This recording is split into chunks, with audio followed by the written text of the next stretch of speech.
Luffy, one piece का main protagonist, जिसने Gomu Gomu Nomi fruit खाया, डेविल फ्रूट, जिससे इसके पास खींचने की पावर आ चुकी है। लेकिन डेविल फ्रूट लूफी ने खाया है, लेकिन खींचने की पावर इचिरोडा के पास कैसे आ गई मुझे समझ में नहीं आ रहा। इचिरोडा, इस बंदे ने वन पीस को इतना खींचा, लूफी का हाथ इतना ज्यादा नहीं खींचा जितना इसने वन पीस को खींच के रखा है।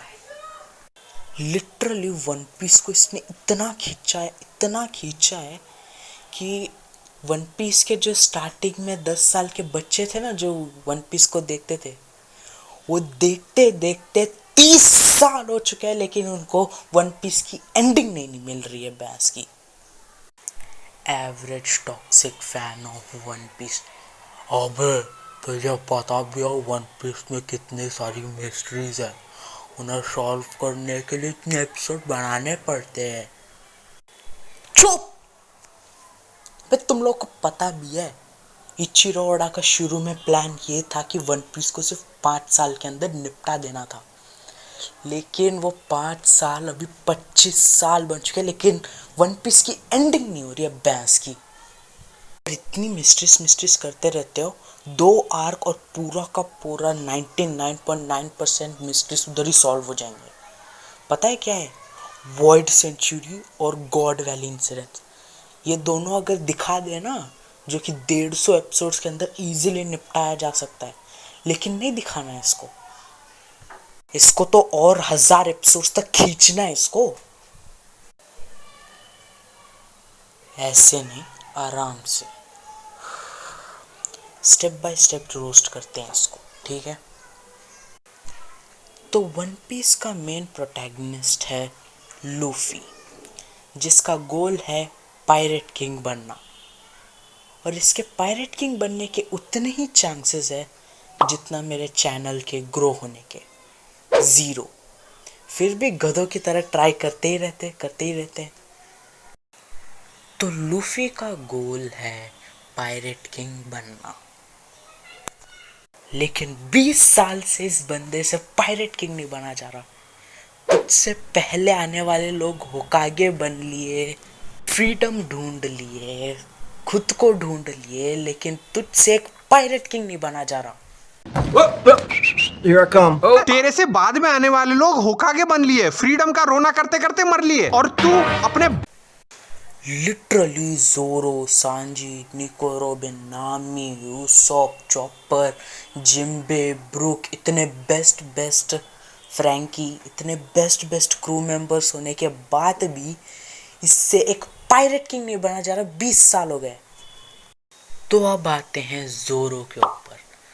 रोनोनोवा Zoro, vice captain of Straw Hat crew, जिसका गोल है strongest swordsman in the whole world बनना।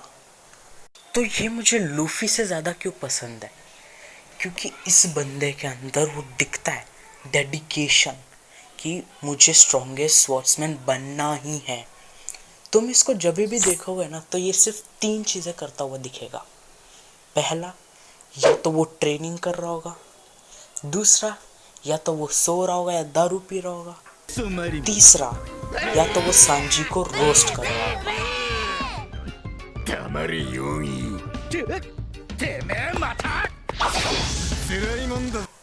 इन 3 चीजों के अलावा इस दुनिया में क्या हो रहा होगा उससे उसको घंटा फर्क नहीं पड़ता।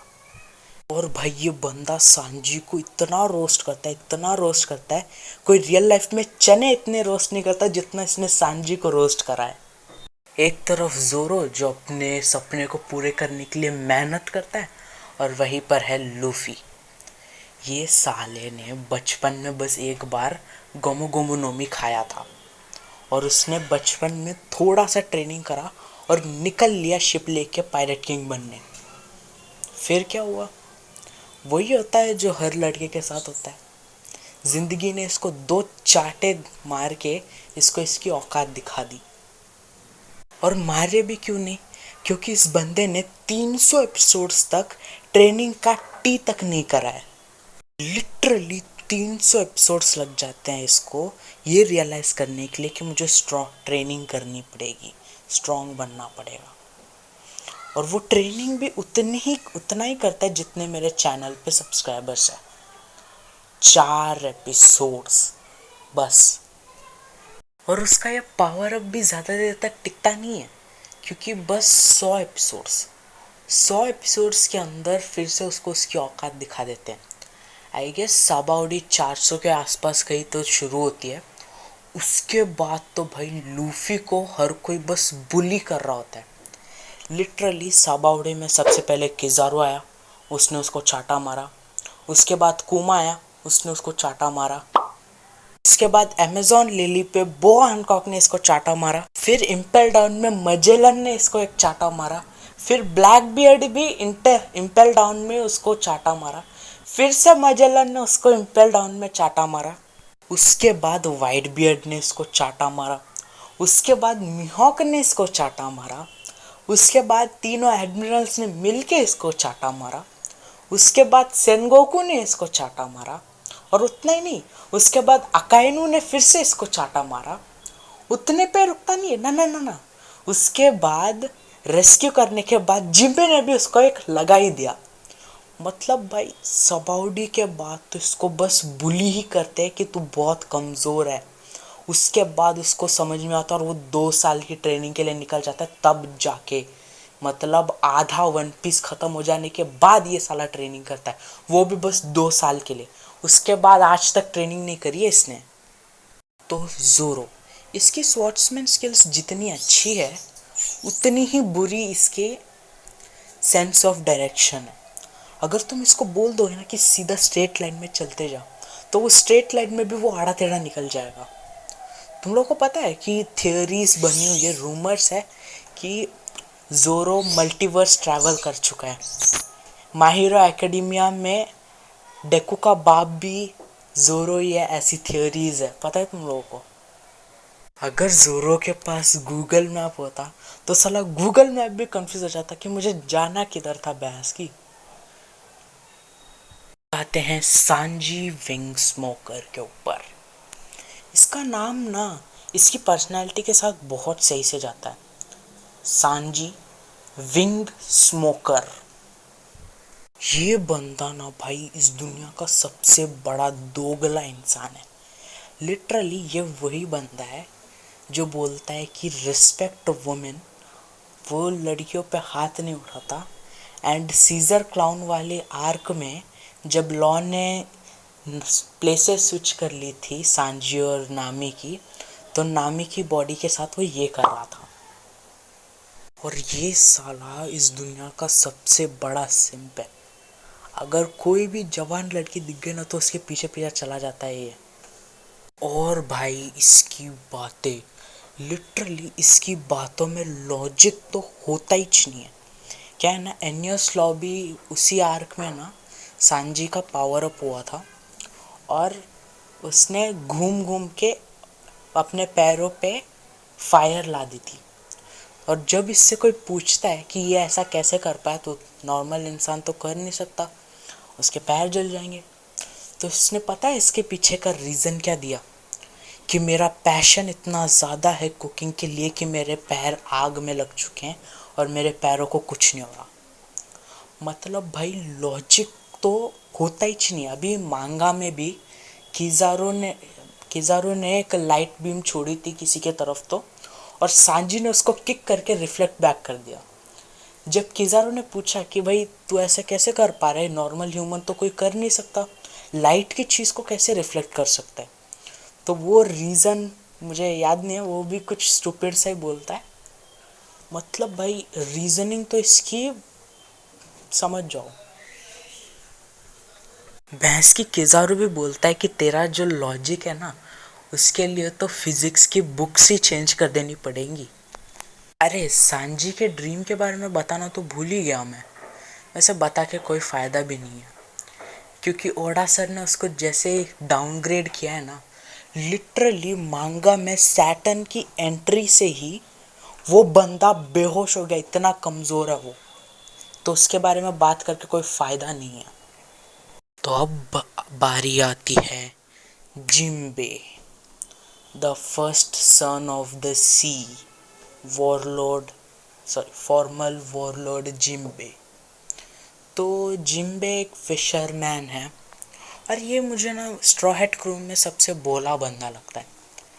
लिटरली होल केक आइलैंड में Katakuri, Big Mom, Whole Cake Island पूरा का पूरा लूफी जिम्बे को हंट कर रहा होता है और लूफी भैंसी वहाँ पे सो रहा होता है, लिटरली सो रहा होता है। तो जिम्बे बीइंग अ रिस्पॉन्सिबल क्रूमेट वो उसको पहले प्यार से करता, नहीं मानता, तो लूफी को वो चाटे पे चाटे मारता है, स्टिल वो नहीं उठता और उसका चेहरा देखो बेचारे का। तो इस वजह से हम उसको रोस्ट नहीं करेंगे। तो अब आते हैं हम ब्रुक के ऊपर। तुम ब्रुक को एक तरह से स्ट्रॉ हैट के क्रू में दादाजी की तरह कह सकते हो, क्योंकि ये बंदा ओल्ड नहीं है, ये एंशियंट है। लिटरली गोल्डी रॉजर के टाइम पे ये बंदा पायरेट था, पता है तुम लोगों को। लिटरली सबाउडी आर्क में रेलिक जब बता रहा था कि वो Gol D Roger king of the pirates का क्रू में वाइस कैप्टन था, तब ब्रुक लिटरली ये बोलता है कि गोल्डी रॉजर मेरे टाइम में वो एक रुकी पायरेट के तरफ से मुझे याद है। लिटरली गोल्डी रॉजर को उसने रुकी पायरेट्स बोला। तो इसको हम ओल्ड नहीं, इसको हम एंशियंट बोलेंगे। तो हमारे यहाँ दादाजी कैसे होते हैं? वो होते हैं अच्छे, बोलते हैं कि अच्छे काम करो, लड़कियों की रिस्पेक्ट करो। और वहीं पे आता है ये बुड्ढा ब्रुक। ये लड़कियों से लड़कियों का नाम पहले बाद में पूछता है, रिक्वेस्ट पहले बोल देता है। हर बार उसके मुंह पे नो बोलती है वो। इसमें इसकी गलती नहीं है, क्योंकि वो जिससे पूछा है वो पहनती ही नहीं है। अब आते हैं हम नामी। तो नामी का पायरेट नाम है कैट बर्लर नामी, बेसिकली चोरनी है साली। तुम नामी को उन कुछ लड़कियों में कह सकते हो जो गोल्ड डिगर होती है। लिटरली इसको खजाने से इतना प्यार है कि भाई क्या बोलूँ मैं। तो नामी का शौक है कि वो बहुत ज़्यादा शॉपिंग करती है, मतलब कपड़े खरीदती है बहुत सारे, गिन भी नहीं सकते उतने कपड़े खरीदते, लेकिन उनमें से एक भी कपड़े पहनती नहीं है। लिटरली वो उतने ही कपड़े पहनती है जितने मेरे चैनल पे व्यूज़ है, 8-9 बस। 8-9 भी मैं ज़्यादा बोल रहा हूँ। कपड़ों में पैसे वेस्ट कर दे तो भाई कोई दिक्कत नहीं है, लेकिन अगर लूफी गलती से भी अपने क्रू के खाने के लिए पैसे उड़ा दे तो इसकी जो भिनक जाती है ना, क्या बोलूँ मैं।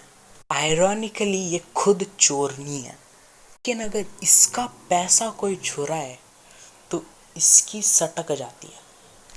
इससे बड़ी दोगली लड़की मैंने आज तक नहीं देखी।